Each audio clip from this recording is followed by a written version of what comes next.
French planning is characterized by a centralized framework, but with a local implementation. The central government sets broad policies through national and regional guidelines.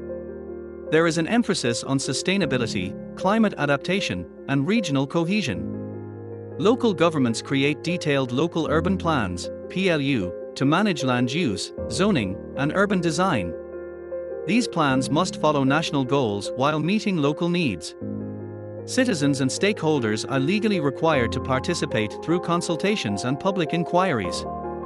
French urban planning focuses on sustainability, better public transport, and mixed-use spaces. Key goals include cutting carbon emissions, protecting green areas, and building energy-efficient homes to create vibrant eco-friendly cities.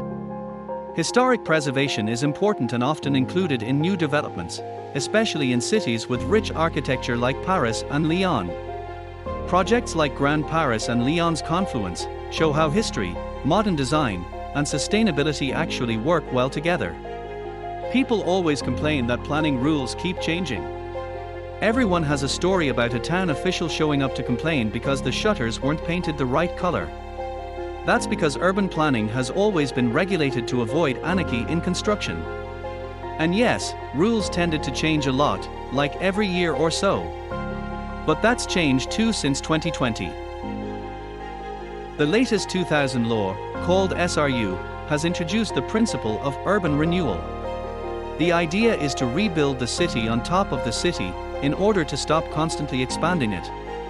The local planning document is their local urban plan. The acronym in French is PLU, and it regulates construction in the municipalities, determines the aesthetic rules, the height of the buildings, the shape of the roofs, or the number of openings. The 2000 law requires towns with over 3,500 people to have 25% social housing. However, it hasn't stopped urban sprawl. Local officials often expand towns instead of renovating older areas because it's easier, cheaper, and impresses voters more. In 2014, the ALUR law strengthened the SRU law. It removed rules requiring minimum plot sizes for building and ended the land use coefficient, COS, which limited how densely land could be built on. However, changing habits is difficult. There's still much to do, like reducing vacant housing and using empty or abandoned urban spaces instead of using farmland for new developments. In the mountains, things work differently, except in ski resorts. The 1985 mountain law stops scattered construction to prevent sprawl. It lets prefects, which are local government officials, cancel illegal building permits through a judge. The law also protects farmland from being turned into tourist sites.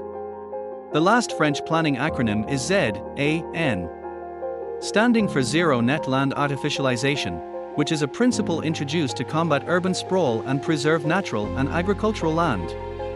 It aims to achieve a balance where any new artificialization of land, like new buildings, roads, or other non-natural surfaces, must be offset by restoring an equal amount of already developed land back to a natural state.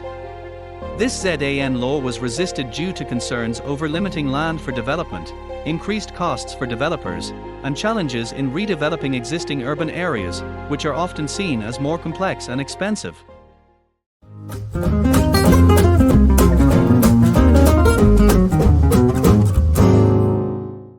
This video has been brought to you by the French Property Coach. If you're wondering what the name means, it's simple. I help English speakers in navigating French real estate. Whether you're looking to buy or sell a house in France, I can help. If you have a difficulty with an estate agent or a notaire, get help. If you're looking to file for planning permission and are frightened about the paperwork in French, I can help. If you want to make absolutely sure that nothing gets lost in translation, well, I can absolutely help.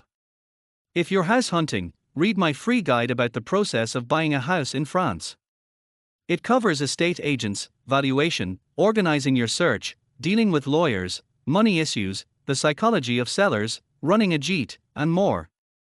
It's 100 pages of practical knowledge, gained from my 15 years as a property finder. And with lots of hands-on insight too. Get the link in the video's description below. If you're looking for customized assistance for your own French property project, whatever the project, don't hesitate to reach out. It is that simple. We can have a phone or Zoom conversation, You don't have to commit to anything, and the talk is free. So what do you think? Give it a try.